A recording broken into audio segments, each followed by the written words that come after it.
देश के जाने माने साधु भी मौजूद हैं, उनके पास चलेंगे। हमारे साथ स्टूडियो में उपमन्यु जी महाराज हिंदू धर्मगुरु मौजूद हैं। महाराज जी, आपका बहुत बहुत स्वागत है। उनके साथ साथ हमारे बीच तपोमूर्ति शास्त्री जी भी मौजूद हैं। महाराज जी, आपका बहुत बहुत स्वागत है। पातालनाथ अवधूत बाबा, आपका भी बहुत बहुत स्वागत है। हमारे साथ एक साधु संतों का बड़ा गेस्ट पैनल है। मैं सबसे पहले पातालनाथ अवधूत बाबा आपके पास आऊंगा और जानना चाहूंगा कि आज शिवरात्रि है और शिवरात्रि के मौके पर जिस तरीके से हमारे वरिष्ठ संवाददाता मदन मोहन काशी से सीधा दिखा रहे थे, किस तरीके का जो वहाँ माहौल बनता हुआ नजर आ रहा है, क्या महाशिवरात्रि का विशेष महत्व जो है वो सिर्फ काशी में ही देखने को मिलता है, और ऐसा है तो क्यों? देखिए, कारण है इसमें, रामायण में कहा है कि काशी जो है वो कलिमल को धोने वाला है। काशी सम कलिमल औषध है। इसीलिए महाकुंभ के बाद जितने साधु सन्यासी चाहते हैं कि हम मसान होली जा करके काशी में खेलें, क्योंकि काशी जो है वो विश्वनाथ का अपना जैसे कि अडिग जो है, पूरे लय हो सकता है विश्व में, लेकिन विश्वनाथ का लय नहीं हो सकता है। विश्वनाथ काशी एक ऐसा जगह है कि संसार डूब सकता है लेकिन बनारस नहीं।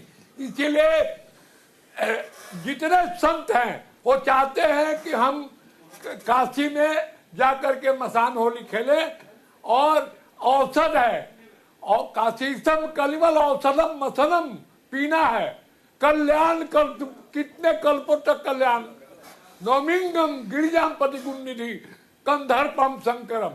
इसीलिए कंधर्प है शंकर जी, और उनको सभी लोग अपना बनाना चाहता है, क्योंकि भवानी शंकर जो है श्रद्धा विश्वास है, और कली का सबसे बड़ा नाश करने वाला काशी है। इसीलिए काशी का महत्व है, और हमारा रामायण में भी यह श्लोक आया है। इसलिए ये प्रयागराज कुंभ के बाद, और ये आपके न्यूज इंडिया के माध्यम से बताना चाहता हूं कि देखिए, ऐसा न भूतो न भविष्यति। एक उत्तर प्रदेश का शासक जो है वो भी संत है, वो भी नाथ संप्रदाय हमारे संप्रदाय से आते हैं, तो कितना अच्छा व्यवस्था की है, अद्वितीय व्यवस्था है, और न भूतो न भविष्य। हमको नहीं लगता है कि मैं तो 5 कुंभ देख चुका हूँ, ये मेरा 5वां कुंभ है। तो मेरा कहने का तात्पर्य है कि आपके न्यूज इंडिया के माध्यम से पूरे विश्व को ये बताना चाहता हूँ कि काशी का महत्व पढ़े, विश्वनाथ का महत्व पढ़े, क्योंकि भवानी जो है शंकर और भवानी श्रद्धा और विश्वास है, उसमें श्रद्धा और निर्माण करने वाले भी यही है, और पालन करने वाले भी है, और संहार भी करने वाले काशी। इसीलिए असली लॉर्ड महादेव है। महादेव माने देवों का देव महादेव। तो आज भजन का, कीर्तन का, काशी में होली खेलने का एक अलग महत्व है, और इसीलिए रामायण में भी इस विषय में बहुत विस्तृत से बताया गया है कि भगवान राम ने ऐसा वर्णन किया है। बिल्कुल। हमारे साथ उपमन्यु महाराज भी जुड़े हुए हैं, स्टूडियो में मौजूद हैं। महाराज, मैं आपसे समझना चाहूंगा, क्योंकि अभी हम बात काशी विश्वनाथ की कर रहे हैं। शिवलिंग का अपने आप में एक अनूठा महत्व है। कहा जाता है कि काशी जो है भगवान शिव के त्रिशूल पर टिकी हुई है। जब सब कुछ, ये पूरी सृष्टि का परिवर्तन हो जाएगा, लेकिन काशी फिर भी ज्यों की तो रहेगी। आज के इस पवित्र दिन में हम आपसे उस कहानी को समझना चाहते हैं, आखिर ऐसा क्यों कहा जाता है?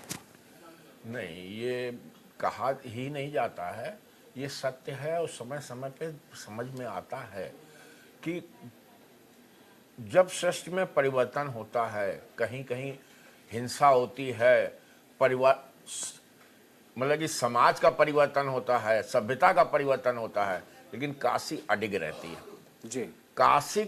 काशी जो है वो अडिग रहती है। 12 ज्योतिर्लिंग है, उन 12 ज्योतिर्लिंग में काशी एक ऐसी ज्योतिर्लिंग है कि जहां वो कहा जाता है कि त्रिशूल पे है। किसके त्रिशूल पे है? शिव के त्रिशूल पे है। अब थोड़ा सा और आगे बढ़ जाओ, शिव का त्रिशूल का मतलब है कि शिव का एक छोटा सा हिस्सा। शिव क्या है? शिव जो है हमारे भारत का नहीं है, हमारे एशिया का नहीं है, पूरे विश्व का, ब्रह्मांड का है। और हमने पिछले 35 सालों पे अध्ययन किया है, और गहराई से अध्ययन किया है कि जो भी सभ्यताएं हैं पूरे विश्व में, विश्व की बात कर रहा हूं मैं, जो बातें नई लोगों ने बताई हैं, लोगों ने केवल भगवान की, शंकर भगवान की, भारत की बताई, पूरे विश्व में जो 2500 साल पुरानी सभ्यताएं हैं, 2500 साल पुरानी, कहीं पे भी हो वहां पे अगर देखा जाएगा तो वहां शिव मौजूद मिलेगा। बहुत हर जगह पे शिव मौजूद मिलेगा, चाहे वो फ्रांस हो, चाहे वो क्या कहते हैं कि जापान हो, चाहे वो थाईलैंड हो, हर जगह पे, चाहे वो मलेशिया हो, हर जगह पे शिव है।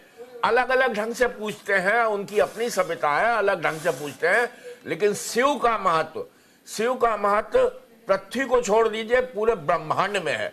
शिव को से अलग सोचा ही नहीं जा सकता। अभी अभी हमारे पाताल गुरु जी ने बताया इस बात को कि शिव का मतलब है कि who create it, who govern it and who destroy it. किसने सृष्टि बनाई, किसने पालन किया और किसने इसको खत्म किया, बार बार सभ्यताएं बदलती चली गई, वो शिव है।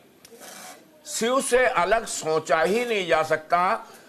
सृष्टि में जितने परिवर्तन होते हैं, चाहे वो भूकंप हो, चाहे वो साइक्लोन हो, चाहे चक्रवात हो, एक छोटे से, हम कहते हैं कि लोग कहते हैं कि बहुत डेवलपमेंट हुआ।